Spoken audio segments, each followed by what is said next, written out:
kita juga dampingin gitu-gitu. Tapi menjaga imunitas anak seperti apa sih? Kalau anak sih dari akunya ya, jadi kebetulan nasi besar aku kan ada kayak kunyitnya, ada jahenya, lebih ke itu aja sih. Tapi seberapa penting sih masker sama hand sanitizer sampai orang-orang kan ada yang nimbun kalau Kak Setahu aku yang aku dapat, masker itu justru baru akan efektif kalau dipakai sama orang yang sakit. Karena kalau misalkan kita nggak sakit, tapi misalkan kita pakai, ibaratnya aku pakai masker nih, tapi misalkan aku nggak sakit. Misalnya ceritanya mas ini yang sakit, dia bersin, dia bersin, tetap aja kan nempel di aku, nempel di masker, nempel di badan, nempel di tangan, nempel di lantai gitu di mana-mana. Nah, jadinya tetap agak kurang efektif, malah kayak si virusnya bisa nempel di maskernya juga. Tapi kalau misalnya aku yang sakit, aku pakai maskernya, pada saat aku bersin, cipratannya tuh nggak kena orang, ya udah di situ aja. Jadi sebenarnya agak kurang efektif juga sih kita gitu. Jangan sampai gara-gara kita panik, kita nimbun masker, orang-orang yang justru sebetulnya butuh masker itu jadi nggak kebagian karena ditimbun. Misalkan dokter atau suster yang memang interaksi langsung sama orang sakit setiap hari, orang yang emang beneran sakit malah jadi nggak kebagian. Sebenarnya kayak gitu.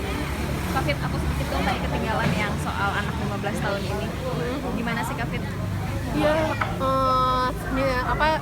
kayak kaget sih Miris, apalagi pas baca beritanya, dia tidak menunjukkan penyesalan, kayak dia sangat tenang gitu. Jadi agak takut juga sih, tapi aku nggak tahu pola pengasuhan anak itu di rumah seperti apa. Tapi aku reflecting ke diri aku.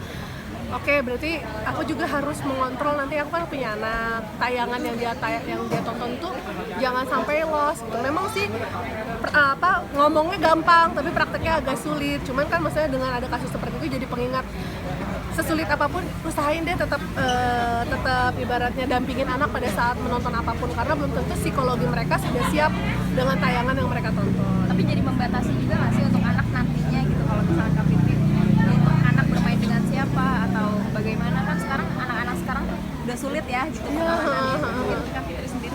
Justru gini, kalau dibatasi mereka kan pasti bakalan malah nggak tahu. Sebisa mungkin justru kita malah bonding lebih dekat sama anak supaya dia mau cerita. Jadi ketika ada sesuatu yang salah dengan temennya, kita jangan sampai miss itu gitu. Jadi misalkan ini teorinya ya, mudah-mudahan sih nanti prakteknya aku bisa lakuin gitu. Misalkan tiba-tiba dia pulang, kalau dia nyaman cerita sama kita kan, mah tadi temen aku ngajakin nonton horor bunuh-bunuhan, kan kita bisa jadi kayak nasihatin, itu nggak bagus nah, gini, kita bisa arahin dia. Tapi kalau misalnya dari awal kita, kamu nggak boleh main sama dia, bisa jadi di belakang dia tetap main.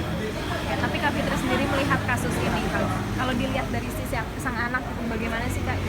Ya itu dia, aku nggak bisa ngejudge karena aku nggak ada di lingkungan dia, aku nggak tahu pola pengasuhannya dia seperti apa gitu. Tapi ya kalau aku sih paling bisa jadi buat pengingat buat diri aku sendiri aja sih gitu. Karena kalau aku lost control, nggak menutup kemungkinan itu bisa terjadi di keluarga kita, di saudara terdekat kita. Bisa dibilang ini kelalaian juga dari orang tua nggak sih Kak?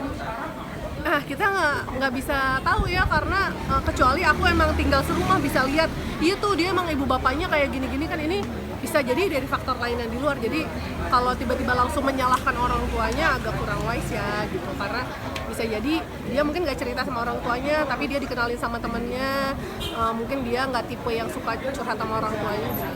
Mungkin terakhir Kak, ada nggak sih tips nih